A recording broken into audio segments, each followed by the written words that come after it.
الرحمن الرحیم کابل هوموپیتک نه هوموپیتک ډاکټر صاحب حسین شاه تاسو ته مخاطب یم.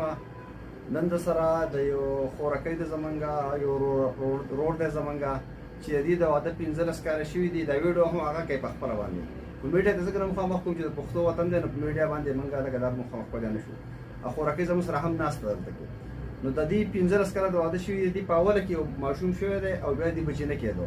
نو د هغو لپاره دا ټریټمنټ دي زمانه مختلفو ټایمونو باندې دا ټریټمنټ اخیستی دی. د دې په دې بچیدانه کې رسولی وي او د دې ډېر ټریټمنټ تقریبا د شپږ اووه میاشتو ټریټمنټ ډېر موږ وکړو او د دې زموږ دا رور چې دی دغه چې دي سپم کم وو تقریبا دا چې کوم دې په دې بچیدانه کې مسله وه او دا سپم کم وو که نه.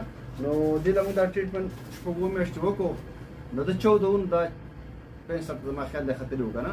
نو لکه دا اوس دا ټیسټ نن دې له موږ وکړو نو د دې نن دا ټیسټ چې دی دا پازیټیو راغلی دی. ته ودره کیمره لږ رانږدې کړه چې دا ټیسټ